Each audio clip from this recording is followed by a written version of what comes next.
this is what we're gonna make.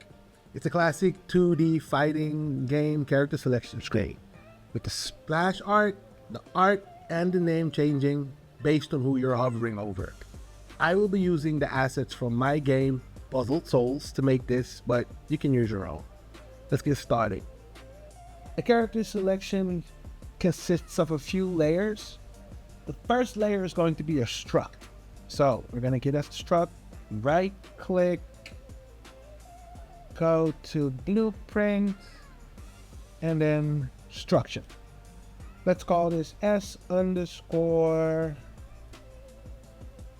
character data.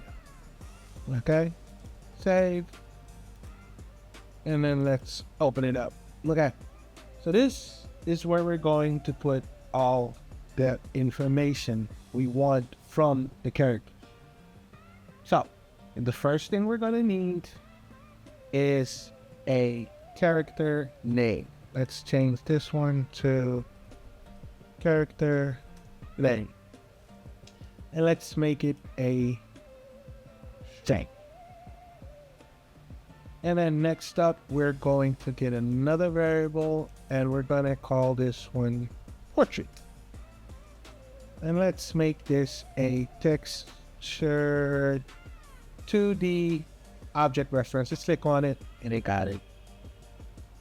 Then next we will want an idle pose, which is also a texture 2D. And then next we will need the splash art behind the idle pose, which is also a texture 2D. So now we have the basic setup for the information we want for the character. Save it, don't forget to save it, and you can close this. We're pretty much done. Now, after you get the struct, you need to access the information in the struct. And for that, you're going to need a data table. So, right click, go to miscellaneous, and then right here, data table. Now, the data table is going to ask you for a structure. We just made one. So whatever you called it, I called it S character data. It's right here for me. Use that one. Click OK. Let's call this DT for data table underscore, and let's call it something like characters. Okay, now save it and put it over here. Now let's open it up. Now this is going to use the information from the struct to actually fill in the information for its character. So let's click on add once. See what happened here? So now we have a row name, character name from the struct we just did. We got the portrait, we got the idle pose, and we got the splash J art. I'm gonna fix that later. I got it. Don't worry about it. Okay, so the first thing you want to do is change the row name to your character's name. Whatever character's name you got, I assume you have your game in mind if you have the most amazing game ever. And then you're gonna want to put that character's name right over here. I'm gonna use my characters from my game, Puzzled Souls X, because I already have all that information. I already have all the data. I already have all the art. I'm gonna use that one. If you don't have any art, but you just want to follow along, I will put some links in the description below where you can find some art for you to use. But for me, I'll be using my own art just to keep it smooth. So, the first one will be my main character, Mindy. Now, once you have changed the row name, now you gotta go in here. Over here, put in his name again. Mindy. Now, this is the portrait. I am using my own art. I imported everything already. Everything is already set to go. So I have, for every character, I will have a portrait, an idle, and a splash art. I have a total of 12 characters, so there'll be a total of 36 items. But that is me. You can have a totally different setup if you run. Okay, so for Mainty, I'm gonna type in over here, Mainty. See, right here, this would be his portrait. And then his idle pose. This is his idle pose. And then his splash art would be right here. So, once again, you put in the role name. The role name and the character name should be the same. Then you use the portrait. Then you use that idle art, and then you use that splash art. Do this for all your characters. I'm gonna do it for 12 of my characters. So I'll just add 12 characters.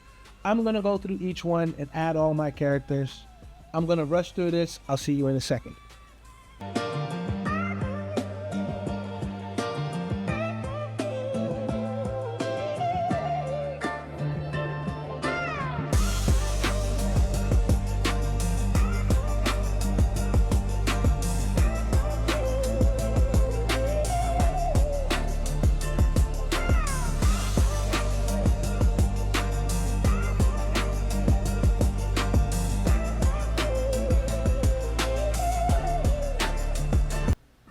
Okay, you now have all the characters set up. You now have all the data set up.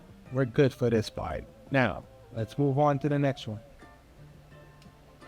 This next one is going to be a game instance. Let's go back up here, right click, and let's go for blueprint class.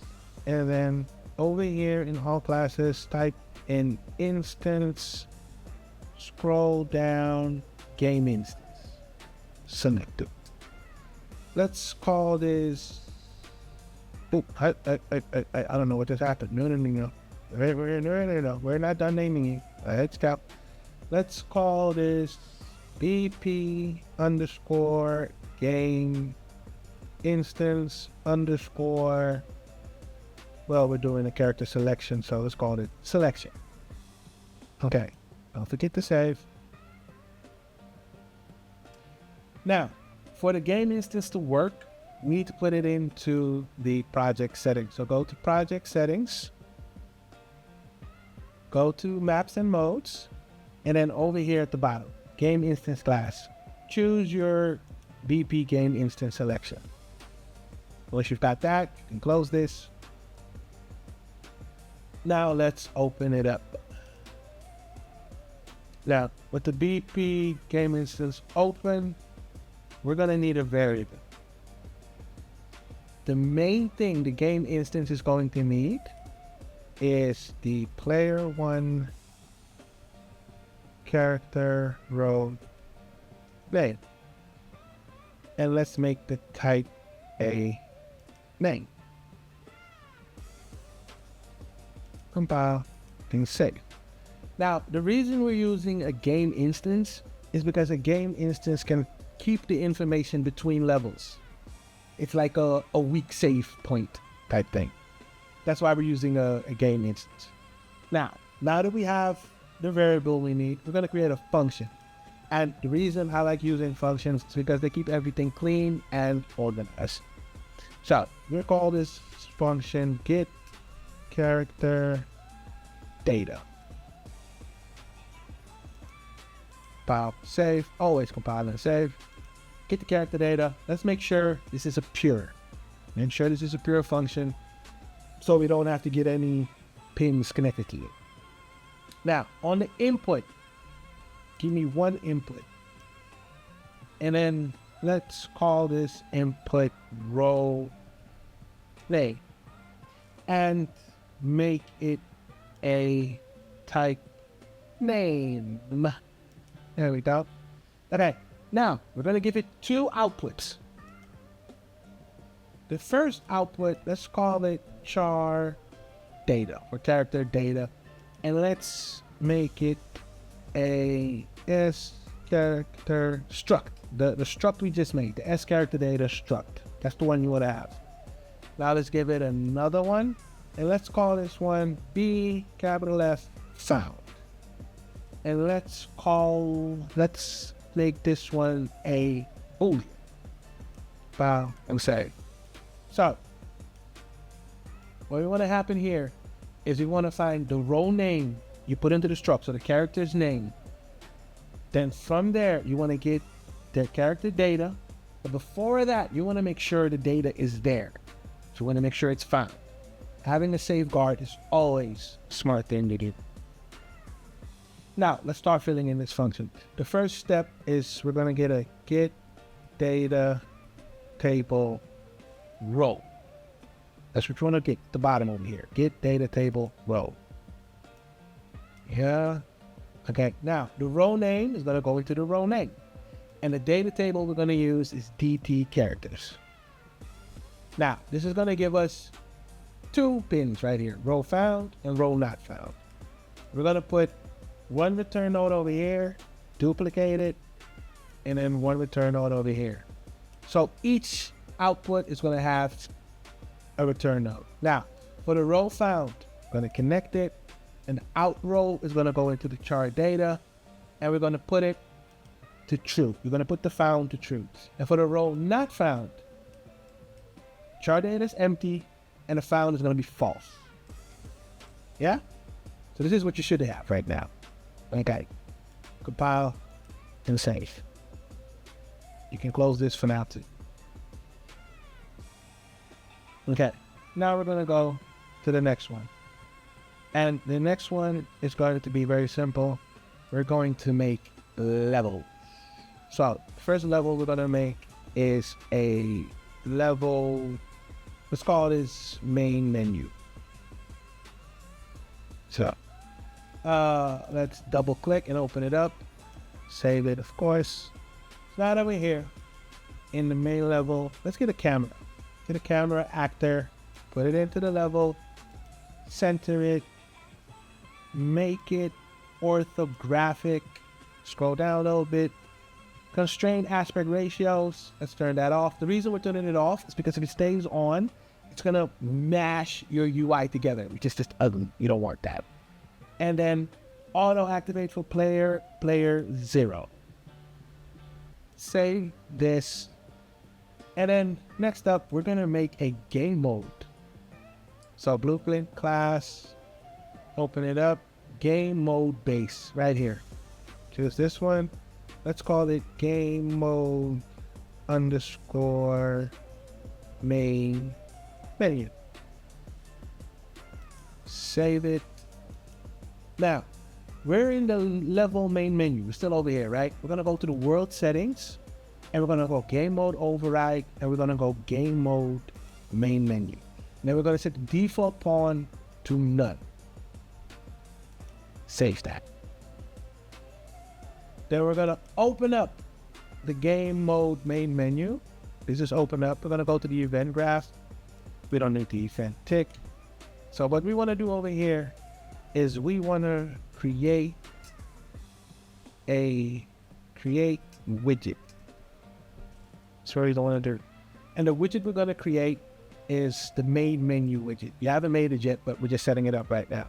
Then you wanna add to viewport, and then just for save measure, get player controller, set input to mode UI only, because we don't want all the gameplay buttons to be firing off right now. You just want you to get the input on. And then you will also want show mouse cursor, set it to true, and then put that over here. So we're gonna create the widget, the main menu widget. We're gonna add it to the viewport. We're gonna set it, just gonna set the input to UI only, and then we're gonna show the mouse cursor.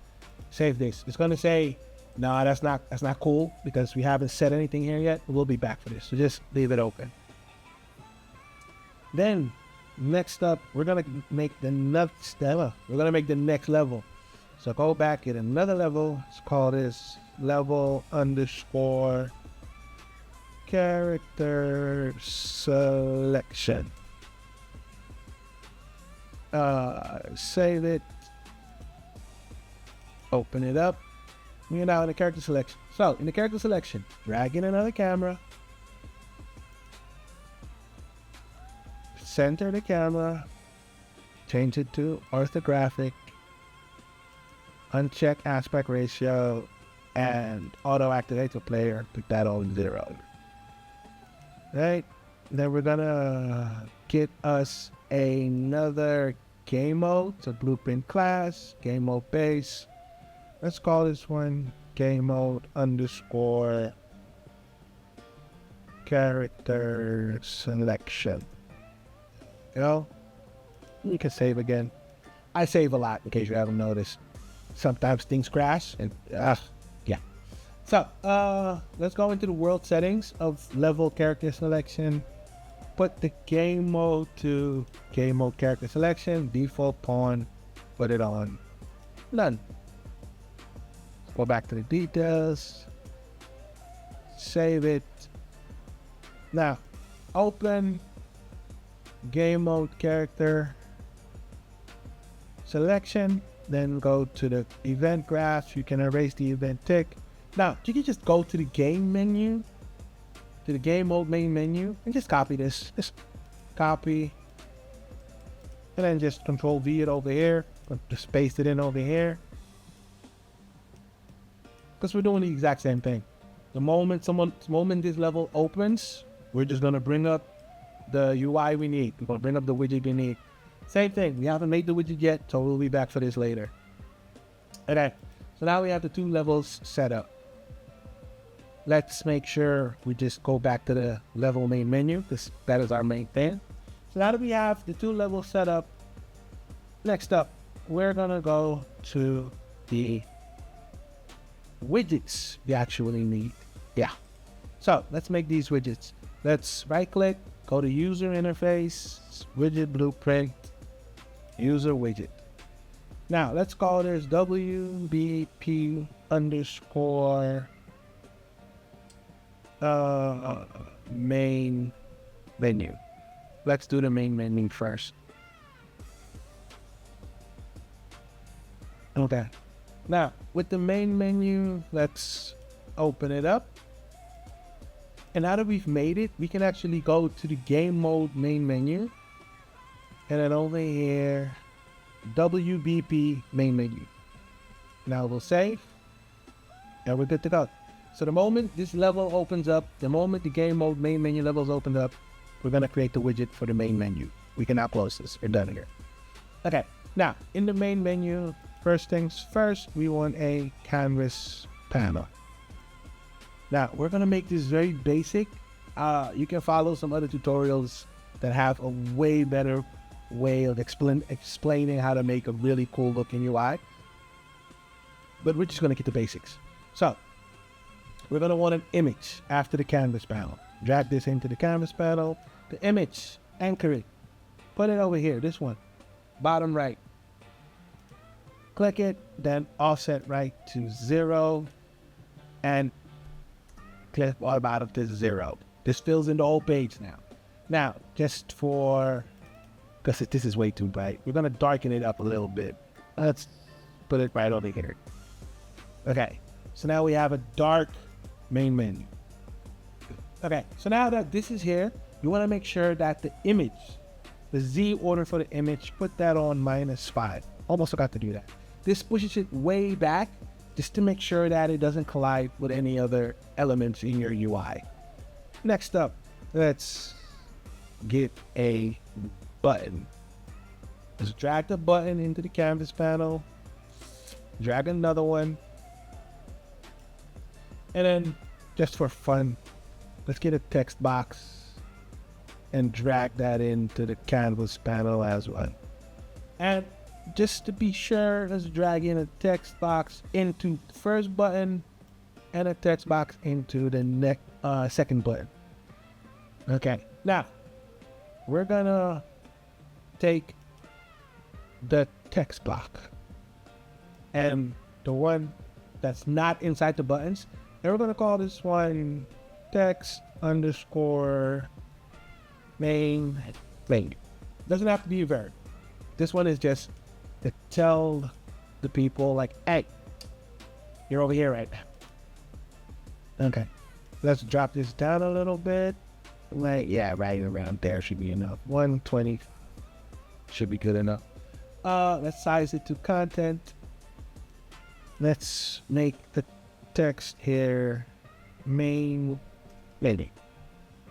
And then I always do this to make sure everything is centered in the alignment 0.5 pushes it to the center. 0.5 centers. Okay. So now that it's over here, we can increase this size a little bit. Put it like this. This looks alright to me. Okay, now the first button. Let's call this one BTN. Nope. BTN underscore character select. This is the button to go to the character select level. Make sure it's a variable. And then the text inside of it, let's make sure this aligns and just say character select. Okay, now go back to the button, make sure it's size to content. Now, next button, make sure it's size to content, and let's call this btn underscore quick. Make sure it's a variable, and then the text inside of it, let's just say quick. Okay. So now we have the two buttons. Let's put them in the center of everything. Put these two in 0 and 0. As always, 0.5 and 0.5 to center them. And then push them up a little bit. Let's put it over. Yeah. 240 is good. Okay, now let's increase the size of the font a little bit so it just pops a little bit more. 117 is good enough. The quick button, let's center this one too. Then yep, 0.5 with 0.5 on the alignment, and then let's increase the size of the font a little bit too. Okay, let's make it 74 is good. 74 is cool. Okay, this is a real quick main menu. You can change this wherever you want. You can make it as cool looking however you want. You just need it to function for now. So now that we have the main menu set up, it looks okay. Here's what we're gonna need to do. We're gonna go into the graph. Right? Okay. So in the graph, you can just erase these. You don't really need them. So what we're gonna do is on the button character select, we want to go on click. Whenever somebody clicks on a button character select, we want to open level by object reference. You can also do it by name, but I prefer object reference. It just feels cleaner. And the level you want is level character selection. So when somebody pushes the button, I'm going to send them straight to the character selection level. And then for the quick button on click, quit game. Right there. Just quit the game. If someone presses quit, they quit the game. Very easy. Now, we can test this right now. If I press play on level main menu, I forgot. Because the character selection is not there yet, so it doesn't want to work. We'll come back to it later. Can't test it right now. I need to make the next menu too. Okay, let's make the next menu first then. Let's go to user interface, widget blueprint, the user widget, and let's call this B underscore character selection.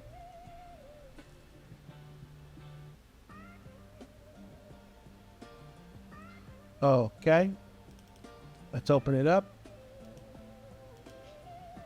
Sorry for the silence, by the way. Sometimes I gotta check my notes real quick. Okay, so this is the character selection screen, the character selection widget. Now, over here, you want to start in a canvas panel again. Give me the canvas panel, drag that in on top. And then we want another image as the background. Put it in, anchor, make it the whole screen. 0, what is 0?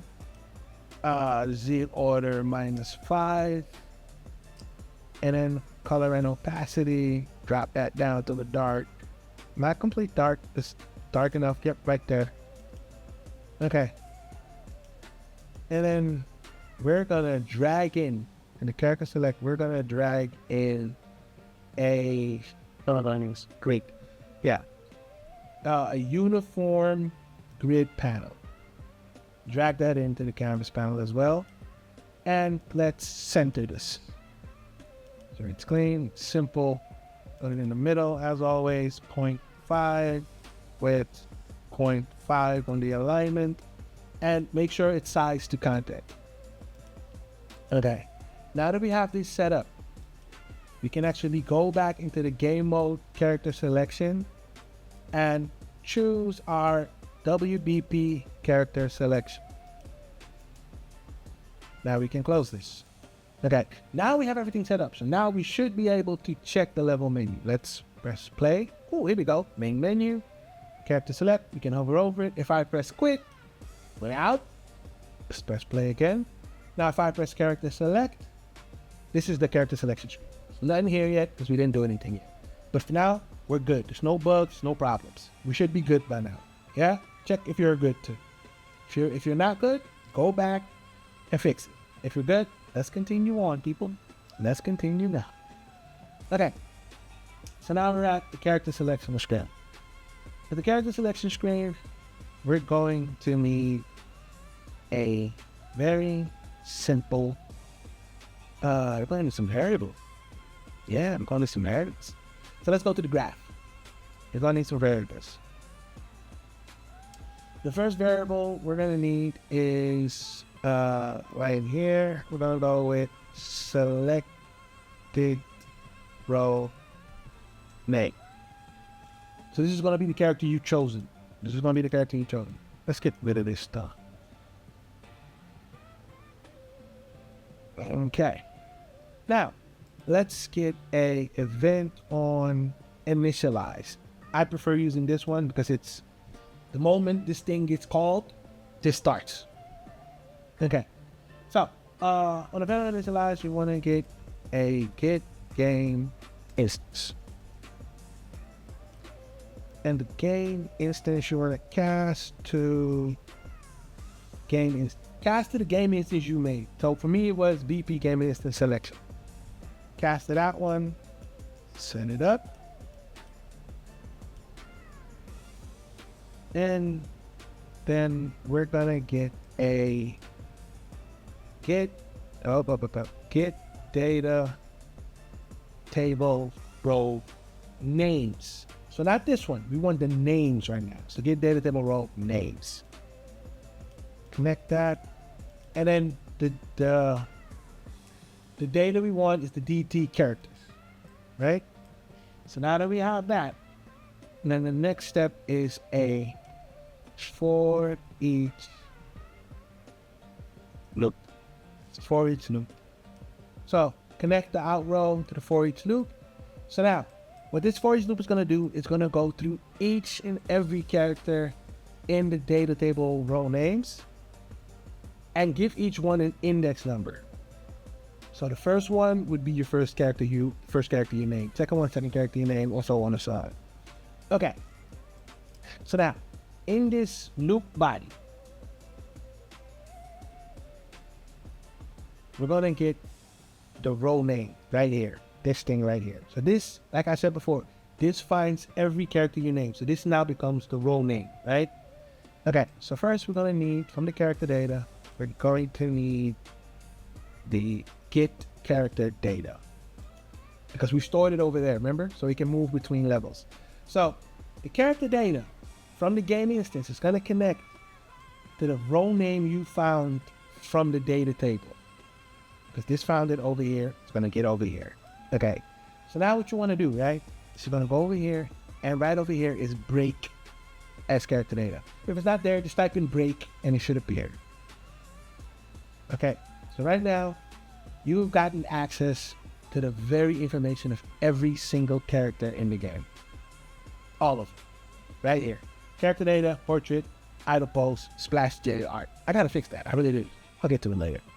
Okay, so now that we have this, we want to ask if the character you just clicked on or you hovered on is actually there. So we're going to go for an if branch. always good to have safeguards, right?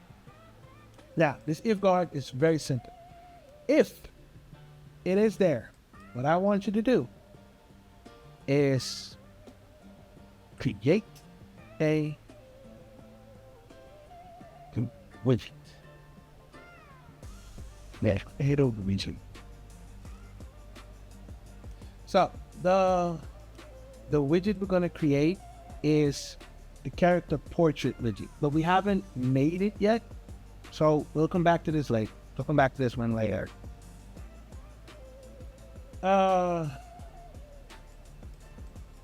once this has been made, what we'll do in a second, we want to get the, oh, I forgot to do this. Go back to the uniform, go back to the designer, and the uniform grid panel needs to be a variable. I forgot to do it in a second because I was looking for it, like, oh, where is it at? I forgot to do that. So make this a variable. Now go back to the graph, and now it should appear over here. Drag it out. And now you want to add child to uniform grid. So if you want to do, add child to uniform grid. Connect the two. And then the return value from the widget you just created, not yet, but we'll get to it. Drag that into content, right? Okay. So I have 12 characters. If I want 6 on top, 6 at the bottom, but that's 2 rows. So what I'm going to do over here is get this array index and then get a percent. And gonna make this a 6. And then you're also gonna get a divide.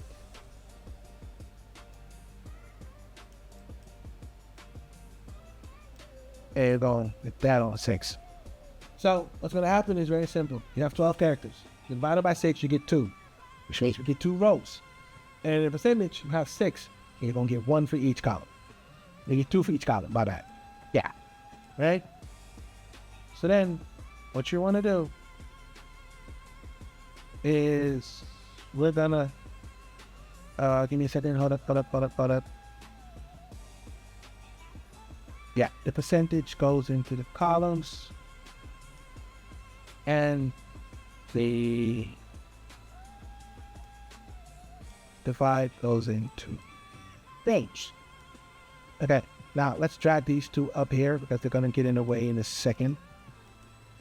Yeah, because it's not going to compile because we still haven't assigned proper widget over here. But now, this right here is going to get all the portraits of the characters and then put them into the uniform grid over there. We'll get to that in a second. Now, next up. We want to create a custom event over here. Custom event. So let's create a custom event. And a custom event, we're going to call it select character. Now, this custom event is going to need an input. And the input is going to be called role name. And let's give that a name. So what this is going to do is the character you've selected is going to be saved in the game instance. And then when you actually play the game is going to call the gaming like, hey, what character are we using? It's going to be like this character. So this is to save the character when you go to the next level. Let's compile and save. Okay. I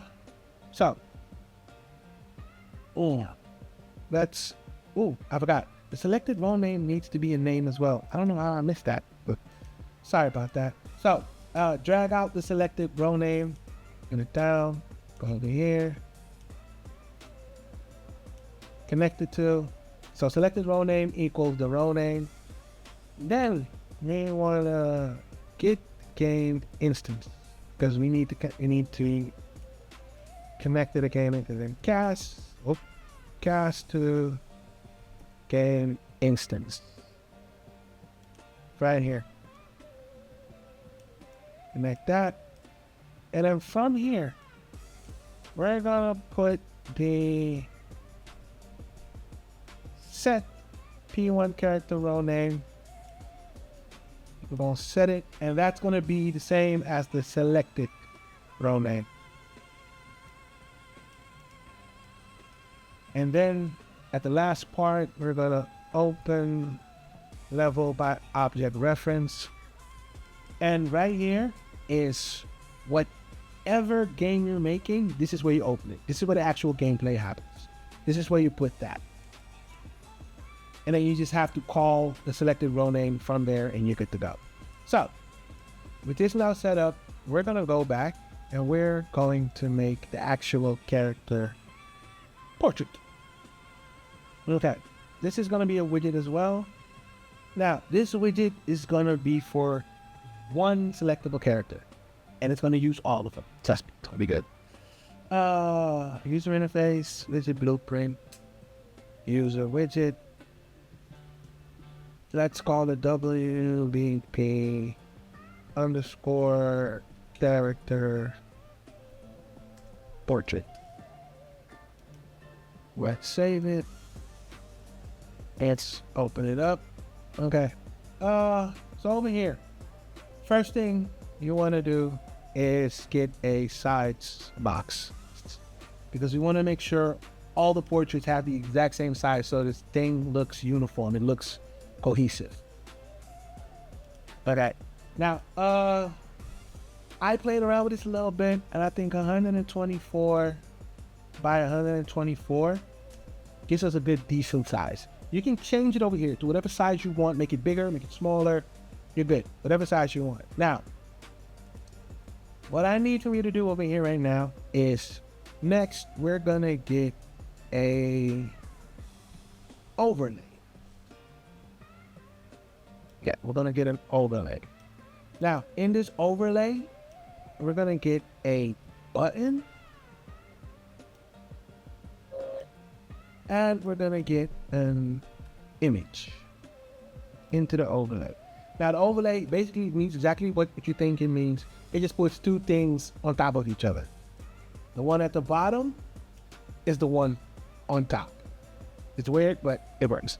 Now, over here, you want to go from not fill screen, but to desired, or desired on screen, whatever is your preference. Okay, so this is what will actually happen. This is the actual size of the size box, right? So this is correctly filled. Let's make sure this is filled. And let's make sure this is sealed. So the image over here, the image we're having, let's call this image underscore portrait. Make sure it's a variable. And the button, let's call this BTN underscore selected. Okay, make sure it's a variable as well. Okay, now to make sure this doesn't like get in the way of stuff, bring the opacity down to 0. The background color, just bring it down to 0. Compile and save. So now that we have this set up, we're gonna go into the grass.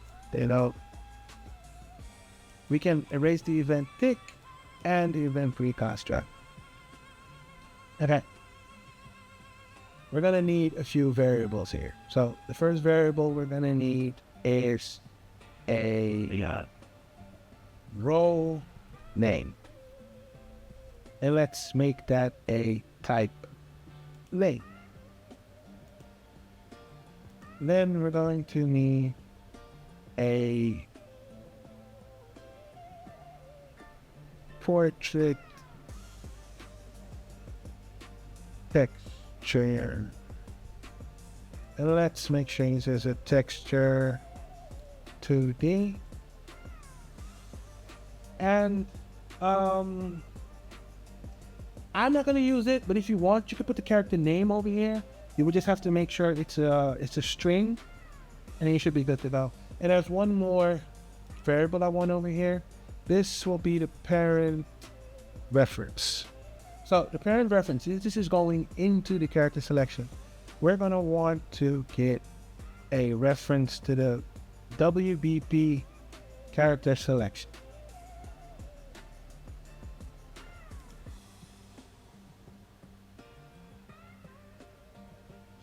Okay, now all three of these, make sure they're instance editable and exposed on spawn. Instance editable, exposed on spawn. Instance editable, exposed on spawn. I would say make sure all three of those are instance editable and exposed on spawn. Now, here's the next step. On event construct, you want to get the image portrait, and then you want to go set brush from texture. Set brush from texture right here. Connect it to the construct, and then you want to get the portrait texture and connect that to over there.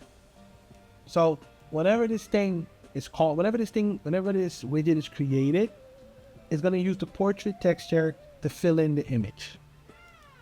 That's all it's going to do. That's what you want right there. And if you have the text over here, you put the text over here, set text, and then the string from the text over there, put it in over there. I'm not doing it, but that's if you don't want to do. Okay, now that we have that set up, the next thing you want to do is get the button. Right? Now, if someone clicks on this button, we're going to need it to, we're going to need it to get the parent ref. So, we're going to need it to get the parent ref. Now, the first thing you want to do is make sure the parent ref is valid. Get the one with the question mark. Because if it's not valid, it shouldn't do anything. If it is valid, we can move forward. Because if it's not valid, you're going to get a bug. We don't like bugs. It's always good to have safeguards. Now, if it is valid, then from the parent ref, get the select character function. And then the row name becomes the row name.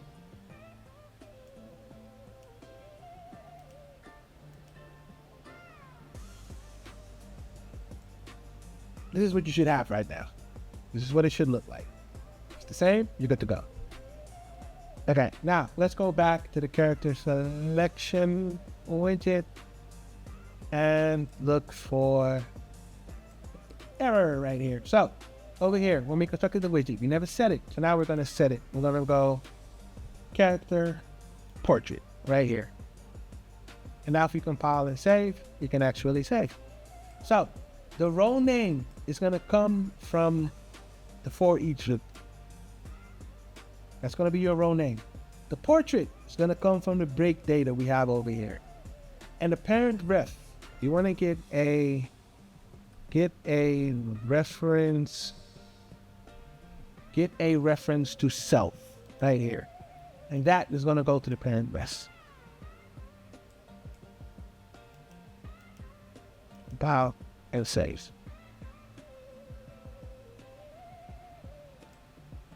Okay.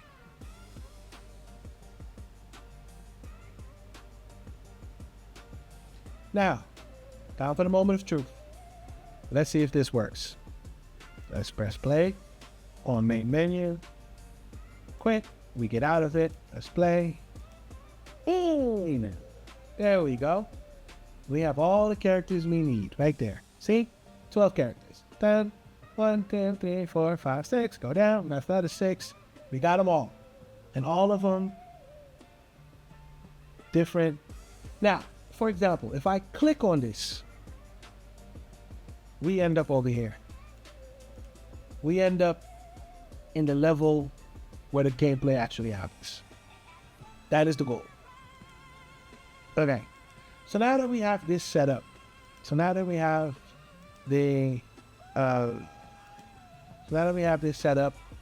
the characters appear over here. We want to get this idle over here, and we want to get this splash art over here, and we want to get the name over there. But here's the thing. I want to make this a challenge for you guys. I'm going to help you along, of course, but I want you to finish this tutorial by yourself. And then once you got it, just drop in the comments, easy work. And if you didn't, I'll give you the answer next week, promise. But I'm gonna help you along, of course. Because right now, it looks clean, very simple. But we want this little effect right here, the one that I showed in the beginning. So let's go to work, halfway go to work. So in the character selection, we want 3 more things over here. I want an image for the idle. So image underscore idle pose. Make this a variable. And then I want an image for the splash art. Make sure this is a variable. And then I want text to show the character's name. Let's call this txt underscore character's name. Make sure this one is a variable as well. This one, size to content. Okay, let's place this one first. So the character's name. Let's put this. Oh, yeah, top left seems okay. Let's move it to the right a little bit, like right around here-ish. To 225 seems okay. Let's bring it down a little bit. Yeah, this seems okay. Let's make it 160. Okay, then let's increase it in size. 75 seems okay. Okay. File and save. Just for a good measure, let's give it an outline color. Let's give it 5. Outline of 5. Just so it separates itself from whatever happens in the background. Okay. Next, let's put this text block. Let's put this on 1, so it stays in front of everything regardless. Okay, now for the idle pose, let's put this to the middle left. Then let's move it over here a little bit. Yeah, let's put it right here. So again, 250 seems okay. Now, just so we have a frame of reference and it doesn't look all choppy and stuff, let's pick a character. Let's go with idle pose for a main character. See how small it is right now? So what I'm gonna do is just find some decent looking, like that it looks, yeah, this looks okay to me. Now, the smartest move would be to have the size X and the size Y match your match the pixels you set for the original image. That would be the smartest move. I'm just freestyling right now because, freestyling right now. Let's move this back a little bit more because now I feel like it's gonna get in the way a step. Characters, put this on 10. Smooth it up a little bit. Okay, that should do it. Okay, now let's go to the splash art. The splash art should take up the whole left side. The offset should be on 0. And then the size, let's get a frame of reference again, because we don't want to make it look all wonky when it comes all out. Okay, so the size X should be around here. Yep, that should be around here.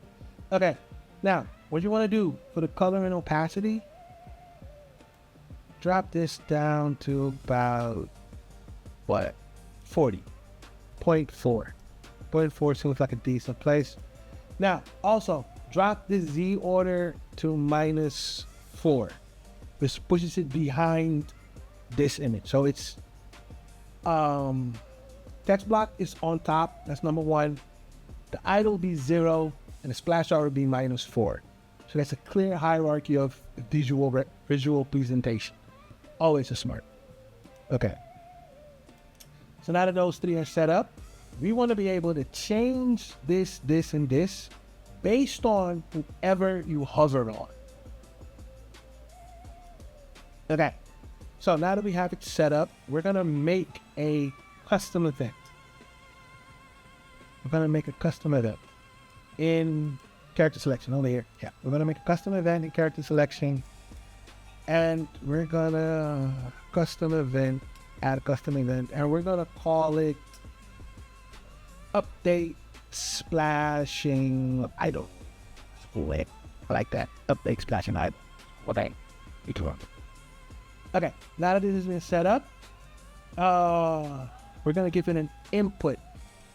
The input is going to be row name. And row name type name.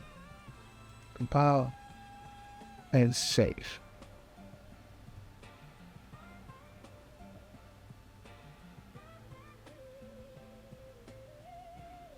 Okay. I think we got it. Now, here's my final little bitty bit of help. You drag idle pose in. Set texture. Set brush from texture.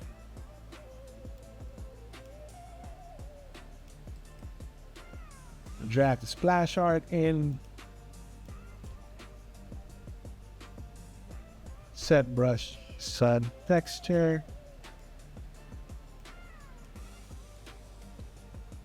And then text character name.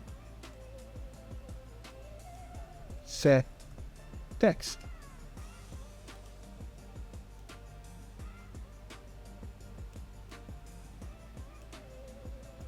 There we go. These are the three things you want to change. Whenever somebody hovers over the image or hovers over the portrait, this is what you want to change. Okay, this is where I'm going to stop. So again, challenge is very simple.